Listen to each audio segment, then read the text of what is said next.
He's Reggie Miller, and you're not. The Hall of Famer, Turner Sports NBA analyst, joining us on the program. How are you? I'm doing well, Theodore. How are you doing? Everything's good. All good. All good. No complaints. We were just looking at somebody who... Have you seen this video on the internet where you got a couple of guys who were doing their Zion Williamson impersonation? No. Oh, it's so good. It's so good. No. It's so funny. Like his movements, his hands, everything. It's great. It's really, really funny. And we were watching. He's got the mannerisms down with Zion. And I was also any reason to criticize LeBron, it feels like. And after that game, the fact that people were critical of LeBron because he wants to mentor the young players in the game. What world are we living in that all of a sudden LeBron is showing weakness or something by wanting to mentor these younger players in the game? It's absolutely crazy that people, first of all, they have too much time on their hands to get advice about this game from LeBron James, one of the all-time greats, one of the Mount Rushmore-type players, for him to give words of encouragement, how to navigate your career. I know people are always going to think that he has ulterior motives because, of Rich Paul and the whole agency, but I think it's unbelievable that, number one, he's taking time. No one knocked Kobe when Kobe was, working out with guys and doing all this. So why does LeBron get all the hate all the time? I just don't understand it. I really don't. I don't know why he's so polarizing. Do you know? I think it kind of started with I'm taking my talents. But even before that, being on the cover of Sports Illustrated at, 16 or 17, saying the chosen one, when you still had MJ in the game, I think that kind of turned people off a little bit. But he didn't choose the cover calling the chosen one. No. He didn't. Now you can say the king. He didn't choose I am the king. He didn't choose that, right? So with the king comes the chosen one. All right. Okay, all right. So, it was a little bit self-imposed, but he gets way too much hate for doing so much for the game and helping these young guys out. I applaud him, man. And help me understand this, because soccer started this where soccer stars would exchange jerseys after a match. It's called an exchange. JaVale McGee asked Zion for... He didn't exchange. He took. He stole. So there was no barter here. Well, but I don't think Zion asked for JaVale's jersey. Like, what's he going to do with JaVale McGee? Well, I know, but it seemed awkward that here's JaVale McGee, who's, 10 years, 12 years older than Zion, and he says, can I have your jersey? And then Zion doesn't at least go through the motions and say to JaVale McGee, okay, can I hey, do you want mine? I think Zion may have forgotten. I think he may have forgotten. Look, back in the day, there is absolutely no way I would have asked MJ on the court, can I have your jersey, dude? But I told our ball boy, hey, go down there and ask if MJ would sign my jersey. And it took 2 hours. He's like, well, he doesn't know if he's going to sign it or not. I'm like, oh, God, this dude's going to get me. So I had ball boys go get MJ, Magic, Larry Legend, I believe Charles. You have a ball boy go do it before the game or after the game.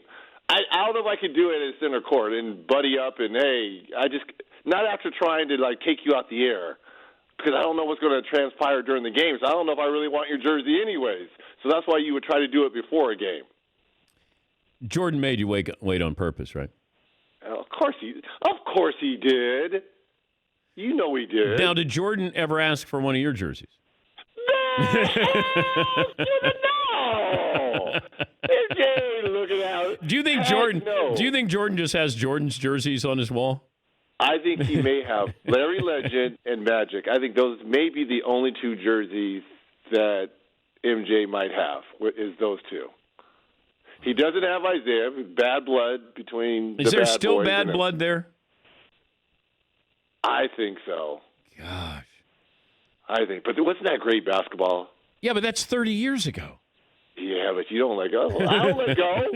I love MJ. I respect MJ.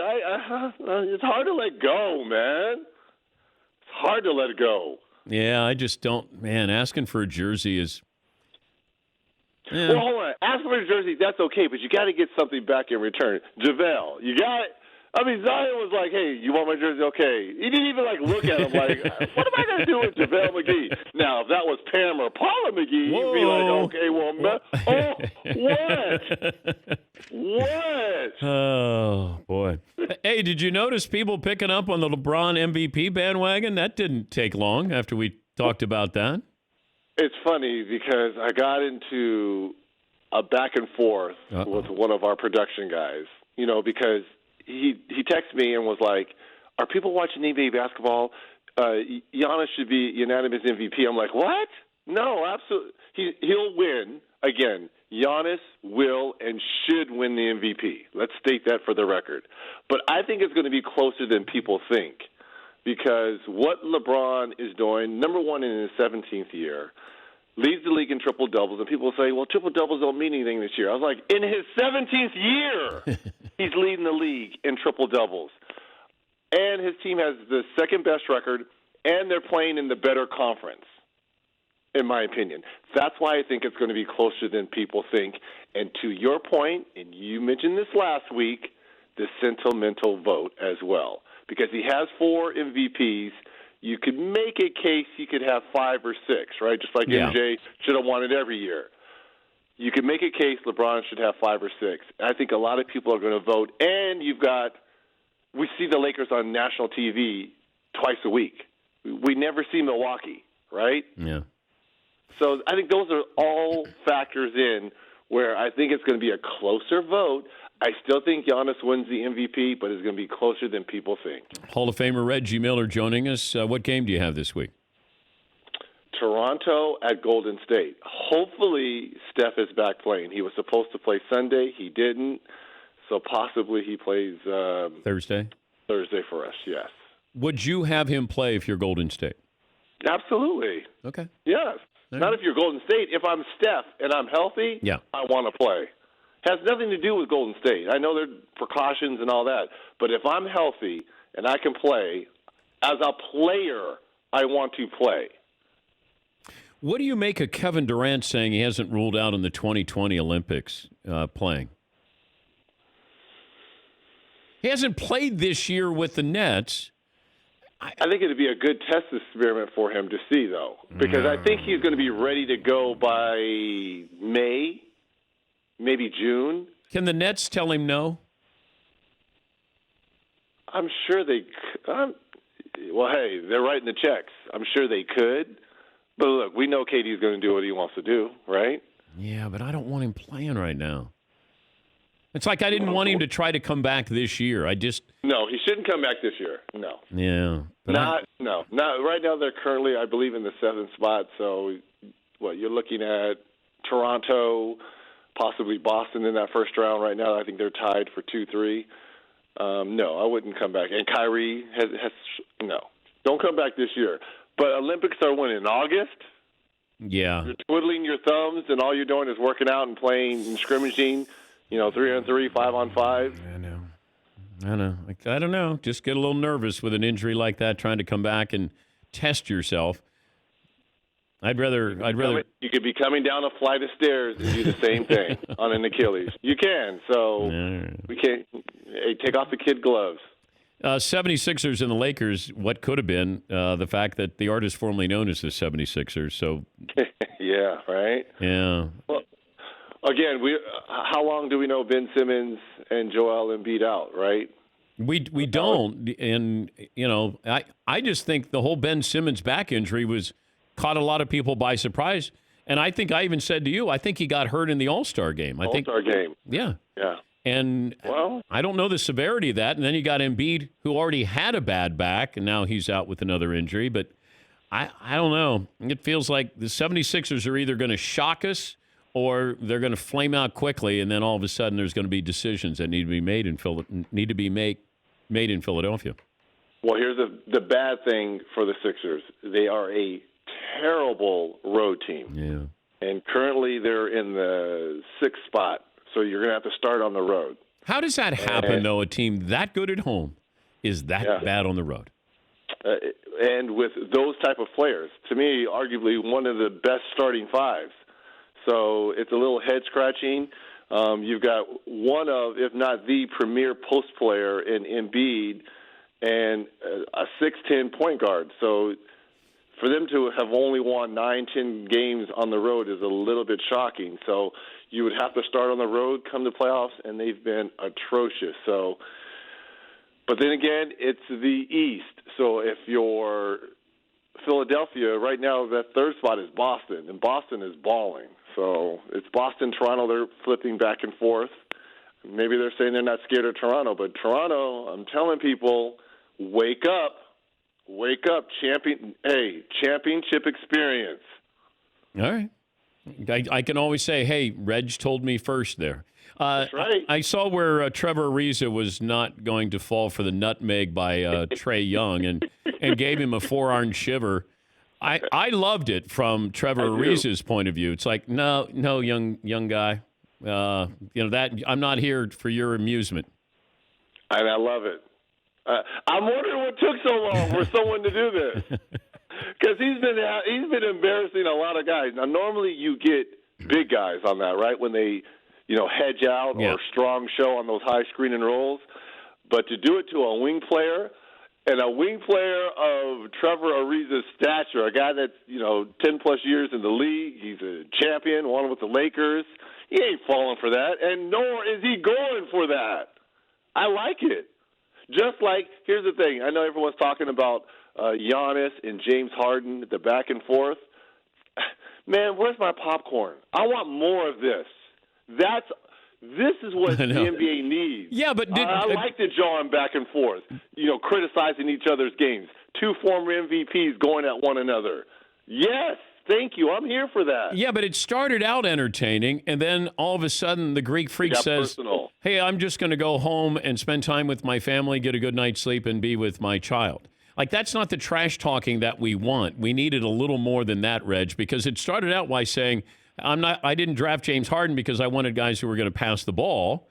And then Harden comes back with, boy, it'd be nice to be 7 feet and just run and dunk, and that's all you do. I have to learn the game of basketball. And then that's when the Greek Freak should have come back and said something about Harden. And he says, hey, I just want to get a good night's sleep and go home and be with my family and my child. That's not trash talking. Would you want to be the first one with the dig, which Giannis was, or the counter? What do you want? I like to be the first digger. I got in first. All you're doing is responding to me. Yeah, but I'm a counter puncher. I like it. I don't get in. I don't go early, but I'll go often after that. Okay. Yeah. Well, look, the game that followed that trash talking was 41-20. Oh, I know. His first 40-20. So I think that was his counterpunch, right? Oh, so all I do is dunk? 41-20. There's your counterpunch. I don't hold grudges. I squeeze grudges. I put a tourniquet on them. What's the longest grudge you've ever held? I don't hold grudges. I don't. I really. It's not good for your mental health. But you don't have one against Michael Jordan? No, absolutely not. Okay. Well, I don't want to start something. I'm just I get more upset at myself. Because? Because we had chances, and when you just look, I just replay a lot of things in my career against them and the Knicks. Not just MJ, but you just replay. I'm more upset at myself than I would be holding a grudge. Do you have No, not nightmares. I just stopped recently having basketball dreams. What do you mean? I used to have them all the time of, my career and playing and situations. So that has kind of subsided. It's torturous, man. At times it can be torturous. Well, give me what are some of these nightmares? They're not nightmares. They're just like situations, of playing against MJ, playing against Kobe, in the finals, with things that we could have done differently, things I should have done differently. You just replay things in your head. That's all. Sometimes it's good therapy to, kind of dream it out or think it out. And other times you're like, just shake your head like, what could have been? I still have nightmares about showing up late on SportsCenter. How many times did that happen? Never. Like, it never happened, but you just showing up late, and you mean Oberman's like 10 minutes into the show, and he's like, where's my partner? Is that what you mean? I don't know what it is. It's I can't find the classroom in college, which was really by design. I don't know why it's a reoccurring nightmare.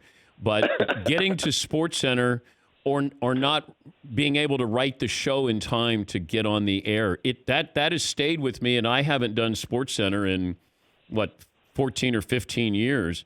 But man, it's there. It's always there. Like, do you ever have a dream where you're showing up late, you don't get to the arena in time, or the game starts without you? Did you ever have that? All the time. Yeah. All the time. Or like I couldn't tie my shoes the right way, or my uniform was left somewhere, and the jump ball, and I'm looking at the coach. That happens all the time. All the time. We need therapy, don't we? We do. A little bit. I really do. I love our lives. Seriously, I do. But you and I, we've been through a lot. And it's good that we have one another that we can bounce things off. Theodore. Have you had surgery? Yes, I had it on my ankle. The only surgery I had two. One on my ankle and one where Otis Thorpe busted my eye. I had an orbital fracture, and they had to put a plate in my eye in 96. Yes. Why have I had far more surgeries than you? Wait, what surgeries have you had?